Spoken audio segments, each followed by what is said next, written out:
may caucus Alright. pa. Doon po kayo mag-caucus sa harap namin. Oo naman. Oo, Oo, kaya para nga po makita namin kung anong pinag-uusapan po ninyo. Kasi ano yung Joel, ibig sabihin, parang ano lang, Ha? same old. Para Yun nilagyan nyo lang kami ng video na makikita, pero yung mga kailangan namin marinig, hindi nyo pinaparinig sa amin. Parinig nyo naman sa amin Oo. para alam namin kung paano nyo ginagastos po yung pera namin. Parang Di nyo ba, ganun? latag na. Oo naman. Okay na siya. Sige, establish lang natin yung ating linya. Pero nagdedelikado po tayong magkakaroon po ng reenacted budget. Kaya yun ang gusto natin ipaksa kay Senator Ping Lacson. 3 months lang yun, linawin natin. Yung First first 3 month months. ba yun, Weng? Hindi, yung first month nga lang daw eh. O, di mas maganda? Mas maganda. Kasi Yun ang dati, Joe, ang kalakaran, pag nag-reenact, talamak quarter ang by reenact. quarter. Talamak ang pag-reenact ng budget ng panahon ni dating Pangulong Gloria Macapagal Arroyo, natatandaan mo?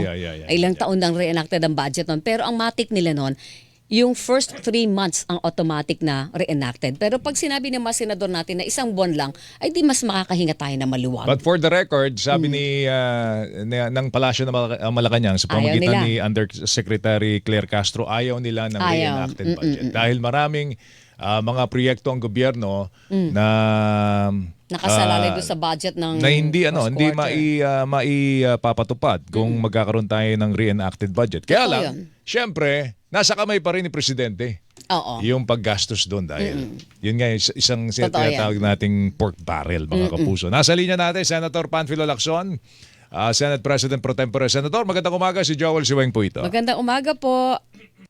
Joel, Weng, magandang umaga sa ating lahat. Opo, talaga bang tingin niyo wala ng oras? Kasi parang na-entertain na po sa inyong mga isipan ang pagkakaroon po ng reenacted budget para ho sa first month ba o first quarter of next year, Senator? Hopefully, hindi naman. Kasi kahapon nagkukusuli kami bago sila tumuloy doon sa PICC. Kaya medyo sila naantala pagpunta doon. Dahil niresolve namin among ourselves ano yung mga marching orders namin na ibibigay kina Senator Win Gatchalian. Okay. So, sila naman, hopeful sila na mariresolve yung mga issues. Kaya lang, meron kaming tinatawag na mga non-negotiable, below the threshold, ika nga. Tulad halimbawa yung kailangan may mga special provisions para do sa safeguards. Halimbawa, sa mga if, kailangan talaga absolutely walang guarantee letter. At pagkatapos, yung kung ano man yung amount, yung haga, kung ito man ay 51, kailangan masubsum to under do sa Universal Healthcare Program. Kasi ang laki ng funding gap dyan Opo. sa UHC. Paubayan na natin sa DOH, sa PhilHealth, na sa ganon, masaklaw yung talagang dapat masaklaw, hindi yung makakakuha ng guarantee letter sa mga politiko at sila yung magdidistribute. Maraming issue kasi ang maipip Meron pa mga issue na magme-medical mission, Correct. tapos per person na mag-a-attend, meron partihan yung mga involved. Hindi, pati mga doktor inoopera ng halaga Naku. kung sila sasama sa medical mission. Maraming mga issues na ganon. So para maiwasan yon, naglagay kami ng actually general provision na yung nilagay namin Opo. Para lahat masaklaw na, wala na talaga yung EPAL. So, ayun, talagang totally tatanggalin yung EPAL, Senator. Hindi kayo papayag na maipasa itong particular budget na ito nang merong ganong klase pa ng provision, Senator. Totoo yon. Para hindi lang sa MAIPIP, pati yung mga ibang forma ng ayuda, masaklaw. Kaya sa general provision na namin lagay, ngayon, doon sa special provision, nireiterate pa namin yon ng special provision under MAIPIP. Para na sa doon talagang maliwanag. Walang epal-epal. So kasama po dyan Kasi yung yung... guarantee letter, patronage politics yun Hindi mo Yeah, siguradong nangangailangan. Kung halimbawa, kamag-anak yun ng mga leader ng politiko, yun ang mauuna. Halimbawa, Joel, Weng, between a person in need, na talagang qualified naman, na hindi sumuporta sa eleksyon at saka doon sa sumuporta sa eleksyon na hindi masyado nangangailangan, sino sa tingin nyo ang unahin ng politiko? Siyempre, yung hindi masyado nangangailangan na sumuporta sa eleksyon. Na tumulong sa kampanya. Eleksyon, correct. Diba? Pero So, pagka... hindi objective. Tsaka Samantala rin yan, kung di ba? DOH, ang suggestion nga namin, simula na yung automatic na qualified, yung mga nakalista sa 4Ps. Kasi yun, sigurado yun, mga indigent talaga yun eh. Oo. Tsaka Walang duda ano yun eh. yan, At may Senador? mga ID na yun at saka na-bet na yun eh. So walang problema doon. Automatic dapat sila maka-avail ng kung zero balance billing. Ang sinasabi kasi nila, yung private hospitals, yung mga public hospitals, hindi kaya ma-accommodate Yes. yung lahat ng mga may pangangailangan. Ang overcapacity, at least 200%. So, pwede naman saklawin din yung mga private hospitals eh.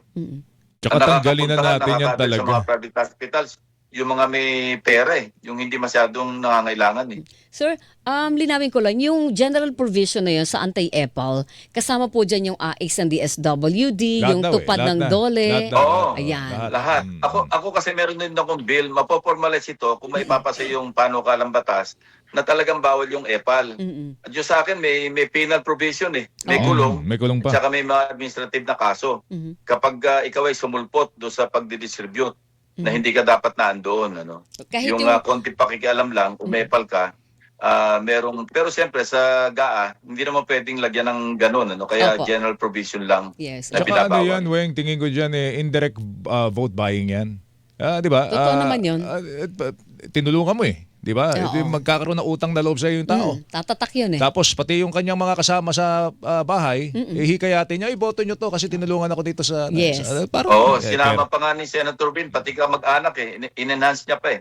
Pati Kaya ka nga mag-anak po ng eh. politiko, hindi pwedeng pumapel doon. Yun. Oo, buti ganun. Weng, Joel, Opo. gusto ko rin samantalahin yung pagkakataon. O, sige po. Merong nilabas na media statement si Representative Tino. Sinasabi niya, meron din daw pork yung Senado, mga senador, na 17.9 billion. Opo. Gusto ko lang clarify na mali yung sinasabi niya. Palagay ko talaga nagkulang siya sa research o hindi man lang siya nag-research. Alam mo yung nirealign na kinuha doon sa MPBF, yung miscellaneous personal benefit fund, ano? Yun, nirealign talaga yon pero papunta sa additional subsistence allowance ng mga uniform personnel, PCG, yung BJMP, yung PNP, doon napunta yon. So paano magiging pork yun? Inalis talaga yon doon sa MPBF. Pero at lahat ng aming amendments, ginawa namin sa floor, hindi walang tago. Ito'y formally, openly, very transparent, na inintroduce namin sa plenaryo. So merong transcript, no, properly transcribed, properly recorded. At hindi makakawala kung sino yung proponent o sino yung mga proponents. Maski yung mga future generations of senators, no, sa mga susunod na mga taon. Makikita nila doon na yung halimbawa yung lolo nila o yung kamag-anak nilang senador nung araw nag-introduce ng amendment at yung palpak yung amendment, naka-record din doon. Opo. Kasi unlike before, di ba, wala naman talagang record yung mga amendments ng parehong houses. Senators- Ito isang napakagandang inintroduce ni Senator Gatchalian ng mga senador na maging fully transparent yung budget deliberations every step of the way from committee deliberations, umpisa pa sa NEP. Tapos sa mga amendments, pati yung approval namin ng second reading, third reading, naka-record talaga. Wala na yung tago-tago. Sino po nag-realign no 17.9 papunta po na subsistence? Ang Para alam lang po kong malinaw. sponsor niyan si Senator JB eh. Dahil sa kanya yung, I think siya yung nag-handle ng DILG na sa budget, sa subcommittee. So napunta sa So, attached nung agencies ng nag-usap-usap DILG. kami, ako rin kasi nagtaka eh, nagtanong ako sa kanila, totoo ba itong sinasabi ni Tino? Sabi, yun nga ang sinabi nila na hindi, ano yan, realignment institutional yan, hindi yan na individual. Kasi nga, paano makikinabang halimbawa si Senator JB, anong pakinabang makukuha niya kung sa subsistence allowance niya nilagap yung nirealign from the MPBF? Kasi sobra na naman yung pondo ng MPBF eh. Pwede naman pagkunan talaga yun eh. Meron pa ba sa inyong palaan ng pondo sa mga infra projects, Senator? Ako, napuputol ah. Oh, Hello? Sir. Hello, sir. Hello, Sen. Ayan, Yeah. yan.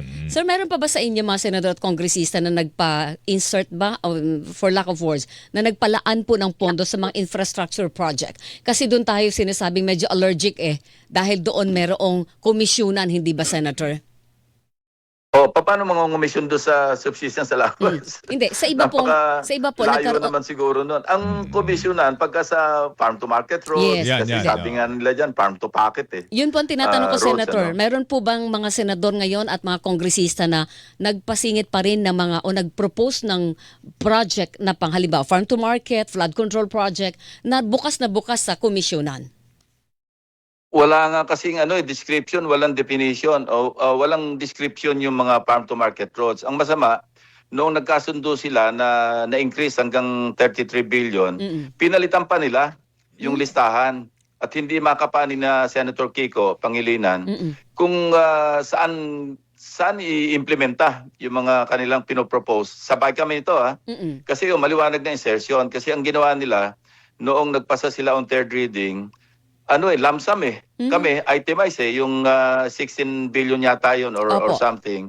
Yung sa Senate, talagang itemize. Naka-define, may grid coordinates, lahat. At nanggaling sa ahensya. Yung lumobo ito ng 33 billion, sinasabi nila galing sa agency. Pero alam mo, nakapag-express yung isang kasama namin na nakausap niya mismo yung ahensya, yung DA, Opo. Secretary Laurel. Parang ang naibigay na opinion, kung gusto niyo tanggalin, hindi naman namin alam yan eh.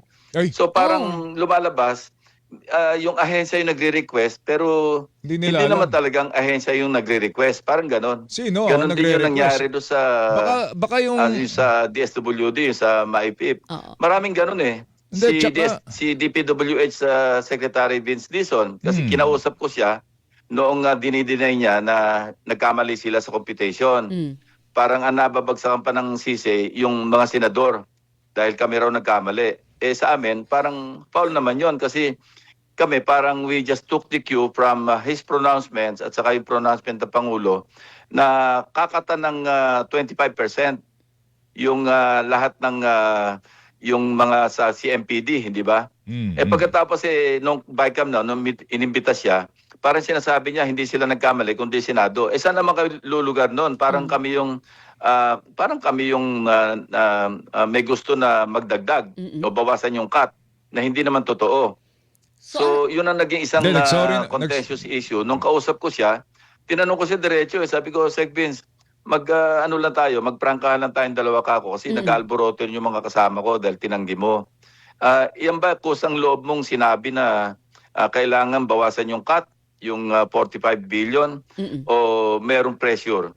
Ang sagot niya sa akin mag-usap na lang tayong personal. Alam mo itong mga pangyari, lumang tugtugin na yan tinuturo ang ahensya. Sinasabi nila, wala kaming pakialam sa implementasyon kasi kami, hindi kami nakikialam. Ang talagang nag-i-implement yan, agency. Lumang tugtugin na yun Alam Yes. naman natin yun, pati sa mga flood control, tinuturo nila mga agencies. Pero alam naman natin, merong conspiracy, di ba? Complicit yung either yung ahensya or yung mambabatas. Nakita na natin sa flood control projects to Opo. Naku, Senator, Sa amin naman, lagi kami nag-uusap ng mga senador. Alam mo, same page na kami rito Ito na yung pagkakataon para i-reforma natin yung budget, yung budgeting system natin, yung proseso. Kung hindi pa tayo usad after nitong napakasakit na pangyayari o experience natin sa flood control projects, wala na tayo talagang pag-asa. Senator, yung 8 billion flood control projects na lumutang na listahan kahapon bigla sa BICAM, anong totoong istorya noon? At yun ba ay i-allow ng Hindi, BICAM? nagbago yun. Nagkasundo na nga sila doon sa 33. Basta ang sinabi lang ng panel namin sa Senado, sige, basta mayroong kompleto, grid coordinates, may agency request, pwede na siguro namin pag-usapan yan sa Senate, ang payagan na. Ang problema, nung pumayag na sila, pagbuelta, pinalitan pa yung 8 billion Naku. na iba pa doon sa unal ng pag-uusap. Oo. So, siyempre, nung dinulog uli sa amin sa caucus, kasi lagi sila nagkukonsulta sa amin Hindi naman yung aming BICAM panel, conference, represent namin sila doon Pero Opo. sila, hindi naman sila, although binigyan namin sila ng parang carte blanche, na bahala kayo makipag-negotiate, makipag-deal, o makipag-usap. Pero sila, minamabutin lang na pagka may mga ganyang issue na hindi nila kaya, na desisyon ng sarili nila, kinukonsulta nila kasi meron kaming chat group Opo. Pero na kung saan, pagka malala yung issue, tumatawag ng caucus si Senate President. i-allow niyo po yung 8 billion na yon, yung na ibang listahan. kung walang description, balik na naman tayo sa dati na lump sum. Parang Yun nga bahala na naman si Batman Kaya nga po. kung yung ba tama ang implementasyon. Ang maganda pag may grid coordinates, Weng, Opo. Joel, kasi madaling ma-check eh. Mm-mm. Oo. Pwedeng puntahan ng mga netizens, pwedeng puntahan ng media kasi tukoy. Mm-mm. Kung Ito- walang grid coordinates, hindi malaman kung Yung saan. yung 8 hanapan billion- tayo ng hanapan. Mag-ghost yan. Wala pong walang pong, Malamang ghost, Oo. yung 8 billion walang grid coordinates yun. As of yesterday, wala. Oh, Hindi nako. ko alam yung pagpapatuloy Ay. nila kung nakapagsumite ng grid coordinates. Okay, Kasi dahil sa amin ang bottom line, Mm. lagyan nyo ng full description para hindi lamang sa oversight natin, Mm-mm. kung hindi pati sa pagmamonitor ng ating mga kababayan, ng publiko, ng media. Mm-mm. Ang isang naging special provision na inintroduce din ni Senator Gatchalian, of course, initially, do sa DPWH, do sa aking amendment, nagpasok na ako ng special provision eh.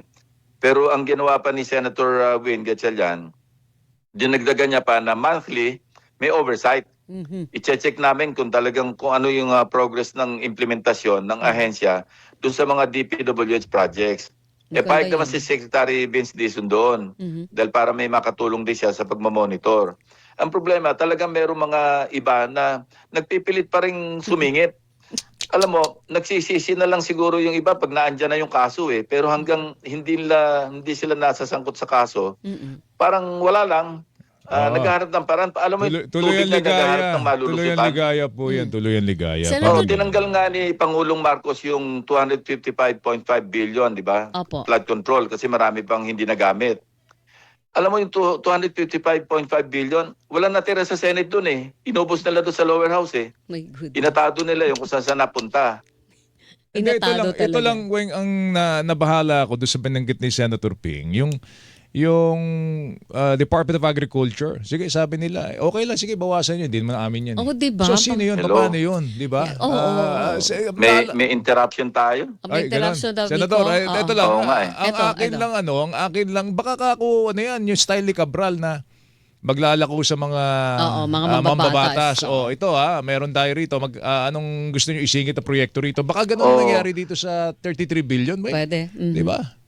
Alam na rin natin yan, di ba? Yung merong proyekto, yung isang mambabatas, binebenta. Kaya nga po Pinapatungan ng 10%. Yes. Binebenta sa kapwa mambabatas. Mm-mm. Yun nga eh. Ilalako. Marami tayong natutunan dito sa flood control, pero parang hindi pa rin tayo natuto. Ito na lang, Senator. Doon sa pagsusuri ni Secretary Vince Dizon, tanggap niyo na po yon. Ibig ba sabihin Oh, yeah. na pagbibigyan Yeah, niyo yung request niya na ibalik yung 45 billion? Yeah, with all humility. Pero yun nga, yung safeguards, kailangan merong safeguards doon. Talagang merong monthly na oversight, pagkatapos properly identified. Kasi pinaluanag naman niya na yung across the board, hindi naman pare-pero talaga bawat rehiyon sa mga presyo ng materyales. Sa amin yon, okay na yun. Actually, yun lang naman ang hiniling namin sa kanya. Huwag mo namang ibaling sa amin yung pagkakamali. Ang Apo. totoo niyan, hindi kami nagkamali. Mm-mm. Dahil Okay. nga sinunod lang namin yung inyong lead na sinasabi yung overpriced yung mga materyales, lahat. So, yung base sa computation niya na 25%, doon lumabas yung numero na binawas namin. Oo, totoo. Oh, uling Actually, tanong. even Oo. before BICAM, nakikiusap na sa amin yung through the panel, through Senator Gatchalian, nakikiusap na yung counterpart kung pwedeng bawasan yung cut. Sabi namin, hindi po pwede kasi kung babawasan natin yung cut at maliwanag na paulit-ulit yung DPWH, Secretary Vince Dizon, paulit-ulit ang Pangulo, na babawasan ng 25%, tapos itataas natin, anong nado doon? So talagang tinigasan namin yon. Okay. Hanggat hindi natatapos po at hindi na-aprobahan ng budget, baka tawag-tawagan namin kayo, Senator. But in the meantime, salamat po sa oras po ninyo. Mag-ingat po kayo at magandang umaga po sa inyo. Merry Christmas, sir. Merry Magandang Christmas, umaga. and Yeah, thank you, magandang umaga sa atin lahat. Thank Morning. you, sir. Thank you. All right, Hilingan, walang Pinoy